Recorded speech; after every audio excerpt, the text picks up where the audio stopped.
Okay.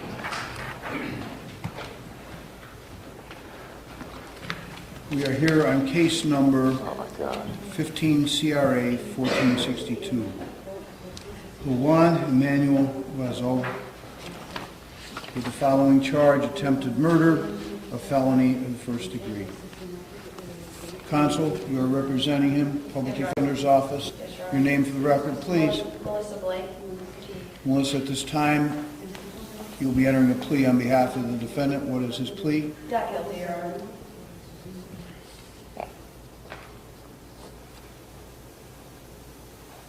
Not guilty. Plea has been entered. Now as to bond. Your Honor, due to the fact that this is a serious offense and this is an ongoing investigation, we'd ask to look for a very high bond.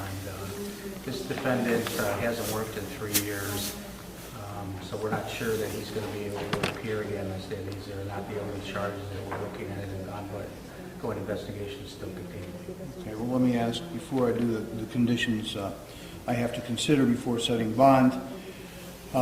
First of all, I will ask the Lake County Sheriff's Department for information related to this offense. What information do you have? What have you investigated thus far? And what charges may be forthcoming in this? Your Honor, on July 27, 2015, at approximately 14:47 hours, the Lake County Sheriff's Office responded to the area of the Lake Metro Parks Greenway corridor on Ravenna Road, south of State Route 84 for a shooting. A female victim had reported being shot in the arm while walking the Greenway corridor.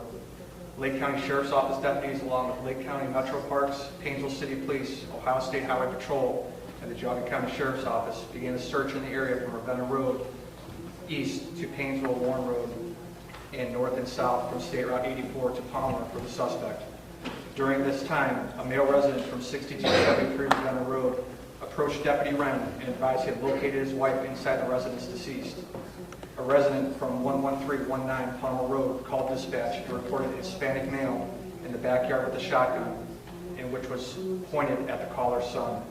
At approximately 16:45 hours, Captain Dondorfer, Sergeant Patterson, and Detective Dieradowski from the Geauga County Sheriff's Office located the suspect in the wooded area between 11319 Palmer and 6240 Painesville Warren Road in a ravine.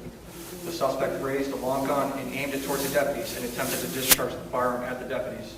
The deputies engaged the suspect and discharged the weapons at the suspect after he failed to comply and aimed the gun in a direction and manner with the intent to cause serious physical harm or death to the deputies. The suspect hid behind a large rock and was taken into custody without further incident. A Miranda interview was subsequently conducted with the suspect, identified as Juan Razo, who admitted to his full involvement in all incidents. At this time, Juan Razo is to be charged with 1 count of attempted murder, ORC 292302, a felony of the first degree. Additional charges will be forthcoming after review of the Lake County Prosecutor's Office. These charges are stemming from the incidents and an attempted rape having occurred at Helen Hayes and Wyman Park in Concord Township, Lake County, Ohio. Well, how many incidents do we have here? We have a murder. We have a murder. We have an attempted rape, which occurred earlier in the day. We have a felonious assault attempted murder that had occurred on the bike path, the homicide at the residence, as well as the shooting that had occurred with the deputies in the ravine. Total of 4 incidents. Although one is being charged now, those other charges will be forthcoming most likely prior to the preliminary hearing on Monday or at the preliminary hearing on Monday. Yes, sir. All right, Counsel, before I set the amount of bail, I'll ask the following questions. First one is, obviously the weight of the evidence, he's given a full confession, is that correct? Yes, sir. Confirmation of the defendant's identity, what do we have in terms of confirmation of his identity? In regards to his identity, his fingerprints have been run through the FBI as well as through NCIC. We are unable to locate any information that positively identifies him as to who he is. He has identified himself as Juan Razo. He has been in the country illegally for the last 5 years in his own admittance to us during the interview. Was there, as I heard the news conference this morning, was there another incident involving immigration about a month ago, though? Approximately on July 7th, the Lake County Sheriff's Office had come across Mr. Razo in a suspicious vehicle complaint.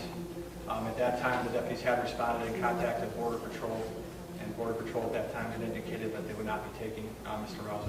But he's here illegally? Yes, sir. And they didn't take him? Correct, sir. And then we have this alleged murder? Yes, sir. All right, let me finish with this here. Let me ask you, for confirmation of identity. Do you have a driver's license? Do you have a birth certificate? Do you have a birth certificate? Where is it? From Mexico. Well, that doesn't help me here in the United States. Where is it? No, I don't have it. Does he have a passport? Tiene pasaporte. Does he have a green card? Tiene tarjeta residencial. Not that either. Well, then how the hell do I know it's even him? ¿Cómo demonios, cómo le puedo saber que es usted? He's here illegally, and we can't confirm his identity. There's no fingerprint base. Judge, I will say for purposes of the bond hearing today, I did indicate to Juan that I did not think he should make any comments. Well, anything he says here is not admissible. This is a bail hearing, and I need to know some facts about this case. I have somebody that we don't even know who he is, why he's in this country, why he's here illegally, and why he allegedly committed a murder. And you can't answer any questions to identify yourself.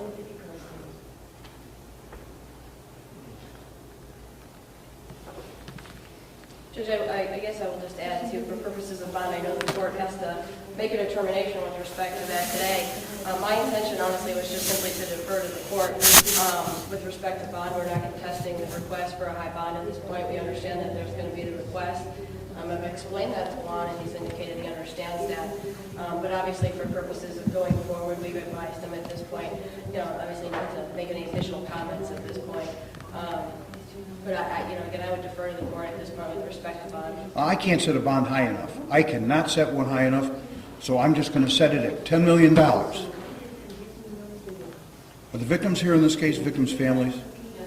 I want to thank you very much for being here. I'm so sorry that you have to be here. I am, from my heart, I feel so sorry for you. So thank you for being here, your attendance. So bond will be set at $10 million. We'll see you on Monday at a preliminary hearing. Thank you. Thank you, Your Honor.